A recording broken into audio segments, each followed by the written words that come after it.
السلام علیکم. T V 21 کے خصوصی پروگرام خاص ملاقات میں آپ کی ہم ملاقات کروا رہے ہیں. آج مولانا آزاد یونیورسٹی کے civil services examination coaching academy کے ڈائریکٹر جناب عبدالقیوم صاحب پروفیسر سے بات کرتے ہیں. آئیے کہ سول سروسز کے سبجیکٹس کتنے ہیں, کتنے اس میں ڈگریز ہیں, اور اس کو کس طرح سے ان مرحلوں کو کس طرح طے کیا جا سکتا ہے. السلام علیکم. بتائیے کہ سول سروسز کتنے سبجیکٹس ہیں, I A S, I P S, I R S, I F S کہتے ہیں, کتنے ٹائپ کے سبجیکٹس ہیں اس میں اور کن مرحلوں سے ان کو گزرنا پڑتا ہے؟ دیکھیے, عموماً سول سروسز کا جو امتحان ہے وہ کسی ایک ڈگری کا نام نہیں ہے یا کسی ایک کوالیفیکیشن کا نام نہیں ہے, بلکہ یہ تمام گریجویٹس مختلف سول سروسز میں جانے کے لیے یونین پبلک سروس کمیشن کی جانب سے منعقد کیا جانے والا امتحان ہے. یہ امتحان کوئی بھی گریجویٹ, چاہے وہ B A B S C B com ہو یا پھر ایم بی بی ایس یا پھر انجینئرنگ کا بی ٹیک ایم ٹیک ہو, کوئی بھی گریجویٹ جو کسی ہندوستان کی مستند یونیورسٹی سے اپنی سرٹیفکیٹ رکھتا ہو وہ اس امتحان میں شریک ہو سکتا ہے. اس امتحان کا انعقاد یونین پبلک سروس کمیشن سال میں ایک بار کرتی ہے, اور عموماً یہ سمجھا جاتا ہے کہ یہ ایک ہی امتحان ہوتا ہے اور بس اس کے ساتھ ہی کوئی آئی اے ایس یا آئی پی ایس وغیرہ بنتا ہے. ایسا نہیں ہے. یہ ایک بہت ہی کمپریہنسو, ایک وسیع نوع قسم کا امتحان ہے, اور یہ مختلف 3 مراحل میں پورا ہوتا ہے. دیکھیے, کل ہند خدمات ایسی خدمات کو کہتے ہیں, یا آل انڈیا سروسز ایسی سروسز ایسی خدمات کو کہتے ہیں جن پر تقرر ہونے کے بعد ایک ملازم کو ہندوستان کے کسی بھی حصے میں تعین کیا جا سکتا ہے, مقرر کیا جا سکتا ہے ہندوستان کے کسی بھی حصے میں. جیسے اس کی مثال اگر آپ کو میں بتاؤں واضح ہونے کے لیے, تو یہ کہ جنت حسین صاحب جو آندھرا پردیش میں اعلیٰ ترین عہدے پر فائز رہے ہیں, وہ ان کا تعلق اتر پردیش سے رہا ہے, لیکن جب وہ سول سروس میں آئی اے ایس مقرر ہوئے تو ان کو اے پی کیڈر دے کر آندھرا پردیش میں خدمت کا موقع دیا گیا, اور وہ یہیں پر ساری سروس اپنے انجام دیے. اسی طرح سے آندھرا پردیش کے لوگ مختلف دوسری ریاستوں میں کام کر رہے ہیں. تو کل ہند خدمات ایسی خدمات ہوتے ہیں جن کو ہندوستان کے کسی بھی حصے میں متعین کیا جا سکتا ہے, اور ایک خاص بات یہ ہے کہ اس سروس میں کام کرنے والے 2 اقوام کی خدمت کرتے ہیں, یا پھر میں یہ کہوں گا کہ دو جگہ پر کام 2 طرح کی حکومتوں کے ساتھ نباہ کرتے ہیں. ایک مرکزی حکومت اور دوسرے ریاستی حکومت. مرکزی حکومت ان کا امتحان لیتی ہے, ان کے منتخب ہونے پر ان کی ٹریننگ اور ان کی تربیت کا کام انجام دیتی ہے, اور پھر ان کا تقرر کرتی ہے, اور ان کے سروس کے رولز ریگولیشنز وغیرہ سب مرکز کی جانب سے مقررہ ہوتے ہیں. یہاں تک کہ ان کے تقرر کے بعد ان کی سینئرٹی اور ان کی کارکردگی, ان ساری باتوں پر مرکزی حکومت نظر رکھتی ہے. لیکن یہ کام ریاستوں میں انجام دیتے ہیں, ضلع کے کلکٹر کے طور پر, کمشنر کے طور پر, یا سیکرٹری کے طور پر, ڈپٹی سیکرٹری, یا پھر جس طرح جوائنٹ سیکرٹری کے طور پر. تو یہ ریاستوں میں خدمت انجام دیتے ہیں. تو اس اعتبار سے یہ 2 حکومتوں کی خدمت کرنے والے اعلیٰ ترین عہدیدار ہوتے ہیں, اور یہ وہ عہدیدار ہوتے ہیں جو پالیسی سازی اور مشورے میں مرکزی اور ریاستی حکومتوں کو مشورہ دیتے ہیں, اور ان کے نفاذ کے لیے یہی عملی طور پر میدان میں کام کرتے ہیں. نہ صرف مشورہ دیتے ہیں, پالیسی سازی کے لیے مدد دیتے ہیں, ان کو ترتیب دیتے ہیں, بلکہ ان کے نفاذ کی عملی ذمہ داری یہی اٹھاتے ہیں. اور ایک بات یہ کہ حکومت کا سارا بوجھ دراصل انہی عہدیداروں کے کندھوں پر ہوتا ہے. کل ہند خدمات میں 3 خدمات بڑے مشہور ہیں. ایک I A S Indian administrative service, دوسرا I P S Indian police service, اور تیسرا ہے I F S Indian forest service. ایک فارسٹ سروس بھی ہے, لیکن وہ جس میں آل انڈیا سروس نہیں ہے, وہ باہر کی سفارتی تعلقات یا دوسرے تعلقات کے لیے. لیکن I A S, I P S اور انڈین فارسٹ سروس جو ہے, یہ 3 کل ہند خدمات ہیں, اور ان کو پارلیمنٹ کے ریگولیشن کے ذریعے سے بنایا اور قائم کیا جاتا ہے. اس کے علاوہ 34 ایسی خدمات ہیں, سروسز ہیں جو سینٹرل سروسز کہلاتی ہیں، اور ان تمام کو ملا کر ہم عمومی طور پر سول سروسز کہتے ہیں. یہ سب کو ملا کر ہم سول سب سے بڑی ڈگری ہے ہندوستان کی. یہ ڈگری نہیں ہے جی، یہ ڈگری نہیں ہے. ڈگری تو آپ کی گریجویشن ہے، ایم اے ہے، پوسٹ گریجویشن ہے، ایم فل ہے یا پی ایچ ڈی ہے، وہ ڈگری ہے. یہ کسی خدمت، یہ ایک خاص خدمت میں جانے کے لیے امتحان پاس کرنے کے بعد ان کو جسنا ان کی اہلیت، قابلیت یا صلاحیت کے لحاظ سے ان کو جو عہدہ دیا جاتا ہے اس کو نام دیا گیا ہے. آئی اے ایس، اگر آپ ٹاپ رینک میں آتے ہیں تو آپ کو آئی ایس کہا جاتا ہے. اس کے بعد کا درجہ رکھنے والوں کو آئی پی ایس دیا جاتا ہے. اس کے بعد کا درجہ رکھنے والوں کو انڈین فارن سروس دیا جاتا ہے. یہاں پر ایک بات اور بتا دوں کہ ابھی گزشتہ سال تک آئی ایف ایس یعنی انڈین فارسٹ سروس کا امتحان الگ سے ہو رہا تھا. اس مرتبہ انڈین فارسٹ سروس کو بھی اسی میں شامل کر لیا گیا ہے. اب انڈین فارسٹ سروس اور انڈین فارن سروس ان دونوں کے لیے یکساں اہلیت ہے اور وہ ایک ہی وقت میں امتحان ہو رہا ہے. سر یہ سول سروسز کے امتحان کے لیے کن مرحلوں سے گزرنا ہوتا ہے، تفصیل بتائیے. عموماً یہ سمجھا جاتا ہے کہ سول سروس کا امتحان کوئی ایک امتحان ہوتا ہے. میرے پاس بھی بہت سے والدین، سرپرست اور طلبہ آتے ہیں اور وہ سمجھتے ہیں کہ یہ ایک امتحان ہوتا ہے جس کو وہ پاس کر لینے سے وہ آئی ایس بنتے ہیں. ایسا نہیں ہے. سول سروسز کا جو امتحان ہے، جو جسے U P S C conduct کرتی ہے، منعقد کرتی ہے، میں اس سے پہلے بھی بتا چکا ہوں. یہ امتحان 3 درجوں پر یا 3 مرحلوں پر مشتمل ہوتا ہے. اس کا جو پہلا مرحلہ ہوتا ہے وہ پریلیمنری ٹیسٹ ہوتا ہے، جس کو ہم پی ٹی کہتے ہیں، یہ پریلیمنری ٹیسٹ.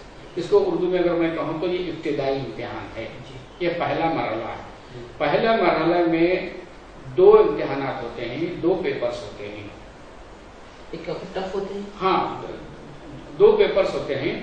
ایک پیپر 200 نمبر کا ہوتا ہے. ایک ہمیشہ مئی کے 3رے ہفتے میں، مئی کے 4تھے ہفتے میں ہوتا ہے. اس مرتبہ 26 مئی کو امتحان ہو رہا ہے. تو 26 مئی اتوار کے دن ہندوستان کے چنندہ یا صرف چند چنندہ شہروں میں یہ امتحان ہوتا ہے. اور اس امتحان میں صبح کا امتحان جو ہوتا ہے اس کو پیپر 1 کہتے ہیں، جی ایس پیپر 1. اور شام میں جو امتحان ہوتا ہے 2 بجے سے 5 بجے تک اس کو جی ایس پیپر 2 کہتے ہیں. لیکن ہم جیسے لوگ جو کوچنگ دیتے ہیں وہ اسٹوڈنٹس کی بہتر سمجھ کے لیے یا ان کو دونوں پرچوں میں فرق کو بتانے کے لیے صبح کے پرچے کو ہم جی ایس یا جنرل اسٹڈیز کا پیپر پرچہ کہتے ہیں، اور شام میں جو امتحان ہوتا ہے اس کو ہم C SAT, civil services aptitude test کہتے ہیں. صبح کا پرچہ بھی 200 نمبر کا ہوتا ہے اور شام کا پرچہ بھی 200 نمبر کا ہوتا ہے. یہاں پر یہ کہ جیسے میں نے آپ کو پہلے ہی بتا چکا ہوں کہ سول سروسز کے امتحان کے لیے کوئی بھی گریجویٹ اہل ہے، چاہے آپ ایم بی بی ایس ہوں، بی کام ہو، بی اے ہوں، بی ایس سی ہوں، سائنس کے اسٹوڈنٹ ہوں، آرٹس کے ہوں، کامرس کے ہوں، میڈیسن کے ہوں، کوئی بھی ہوں. یہاں پر یہ بچے کی جس طرح عمومی اہلیت کو دیکھا جاتا ہے، کسی خاص سبجیکٹ کی اہلیت کو نہیں. چنانچہ خاص طور پر صبح کا جو امتحان جنرل اسٹڈیز کا ہوتا ہے، یہ امتحان 2 گھنٹے کا ہوتا ہے، 200 نمبر کا ہوتا ہے. لیکن اس میں کوئی 7 موضوعات کا احاطہ ہوتا ہے، 7 سبجیکٹس کو کور کیا جاتا ہے. جیسے مثال کے طور پر کرنٹ افیئرس ہے جی، اس کے بعد انڈین پالیٹی ہے، ہندوستان کی حکومت اور سیاست ہے، ہندوستان کی تاریخ ہے، اس کے بعد ہندوستان اور ورلڈ جغرافی ہے، انڈین ورلڈ جغرافی ہے، انڈین اکانومی ہے، ہندوستان کی معیشت ہے، اس کے علاوہ انوائرمنٹ ہے یا ماحولیات ہے، آج کل اس کی زیادہ اہمیت ہے. اس کے بعد جنرل سائنس ہے، جنرل سائنس میں فزکس، کیمسٹری، باٹنی، زوالوجی، یہ ساری چیزیں بھی آتی ہیں. اور نہیں، اس میں میتھمیٹکس نہیں، دوپہر کے امتحان میں ہے وہ. یہ اس کے بعد جس طرح اس میں جو ہوتا ہے سائنس اینڈ ٹیکنالوجی. ہم عموماً جنرل سائنس اور سائنس اینڈ ٹیکنالوجی کو ایک ہی اگر سمجھیں تو اس طرح سے 7 موضوعات ہیں جن کا کوریج اس امتحان میں ہوتا ہے. اب سائنس کے گریجویٹ کو بھی ہندوستان کی تاریخ، جغرافیہ، معاشیات اور ہندوستان کی سیاست کے متعلق معلومات حاصل کرنا ہے، اور ایک آرٹس کے طالب علم کو بھی سائنس کی موضوعات اور دوسرے موضوعات کو پڑھنا اور سمجھنا ہے. اس کے بغیر کوئی بچہ اس امتحان میں اہل نہیں ہوتا. یہ پرچہ، یہ جو پریلیمنری کا جو امتحان ہے یہ بہت ٹف ہوتا ہے. اس کو میں ابھی آگے اس کے بعد سمجھاؤں گا. دوسری بات یہ ہے کہ دوپہر کا جو امتحان ہوتا ہے، دوپہر کے امتحان میں انگریزی ہوتی ہے، اس کے بعد جیسا ریاضی میتھمیٹکس ہوتی ہے، تیسرا مینٹل ایبلٹی اور مینٹل اپٹیٹیوڈ ٹیسٹ ہوتا ہے، چوتھا ڈیسیشن میکنگ ہوتا ہے۔ ڈیسیشن میکنگ میں مختلف سچویشنز آپ کے سامنے رکھے جاتے ہیں اور اس میں آپ کی رائے مانگی جاتی ہے کہ آپ اس میں اگر آپ ہوتے تو کیا کریں۔ اس قسم کا اورل ٹیسٹ ہوتا ہے؟ اورل ٹیسٹ نہیں ہوتا، پرچے میں سوال صبح کا پرچہ بھی آبجیکٹیو ٹائپ ہوتا ہے، شام کا پرچہ بھی آبجیکٹیو ٹائپ ہوتا ہے، صبح کا بھی 200 نمبر کا ہوتا ہے، شام کا بھی 200 سوالات کیے جاتے ہیں۔ ہاں، آبجیکٹیو ٹائپ ہوتا ہے، چار جوابات دیے جاتے ہیں، ان 4 جوابات کو بھی پھر اے اور بی اور سی اور ڈی میں تقسیم کیا جاتا ہے۔ آج کل اس کی نظر کو پیچیدہ کیا گیا ہے۔ تو اس طرح سے بہت زیادہ الرٹ ذہن رکھنے والے طالب علم یا وہ جس کا مطالعہ کافی گہرا ہوتا ہے، وسیع ہوتا ہے، وہی ان سوالات کو کر سکتا ہے۔ اب یہ امتحان کتنا ٹف ہوتا ہے رضوان صاحب، اس کا اندازہ آپ اس بات سے لگائیے کہ گزشتہ سال میں 4 لاکھ بچے اگر امتحان لکھے ہیں جی تو صرف جیسا 13,000 صرف 12,000 بچے یا 13,000 بچے پاس ہوئے، کافی فرق ہے۔ تو اس میں فرق ہے۔ اور یہ پاس ہونے والے 12 یا 13، جیسے ابھی اس سال ابھی 15 دن پہلے رزلٹ آیا ہے، 13,000 بچے پاس پہلا امتحان پاس کرنے والے 13,000 بچے جب دوسرا امتحان مینس کا امتحان لکھے تو اس میں سے 2,000 پاس ہوئے۔ 2,000 میں سے 2,000 بچے جب انٹرویو کو گئے تو اس میں سے 998 پاس ہوئے۔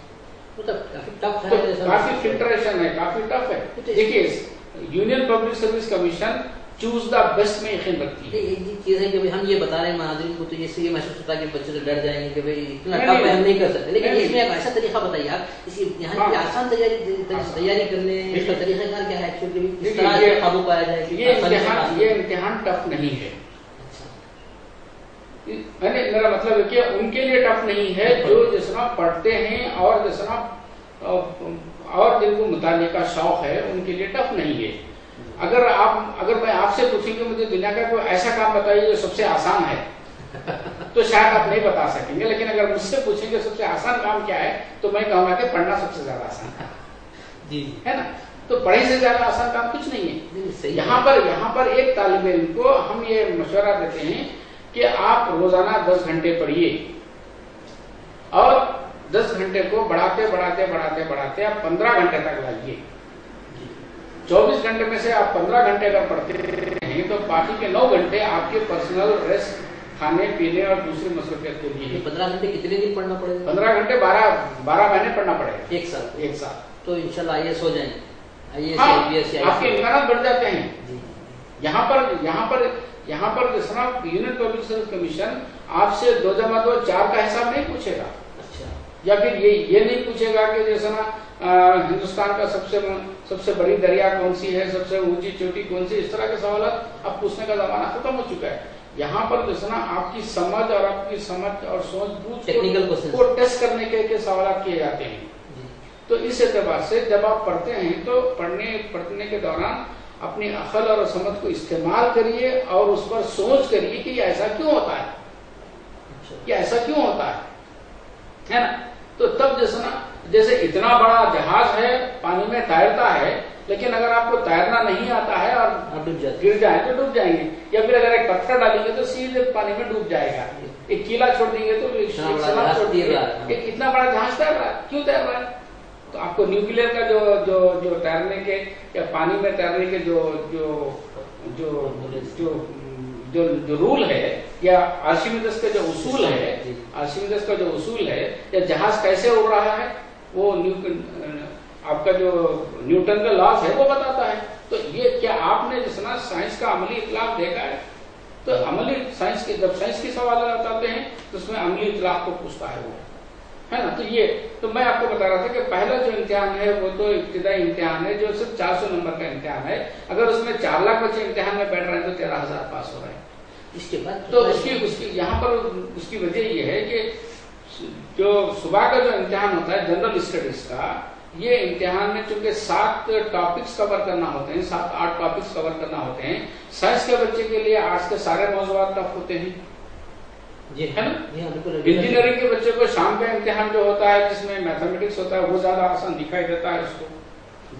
تو دوپہر کے امتحان میں تو زیادہ نمبر لاتے ہیں، صبح کے امتحان میں 200 میں سے کوئی 50-60 نمبر بھی لا لے تو بہت بڑی پرسنٹیج ہے۔ تو پاسنگ مارکس کیا ہے؟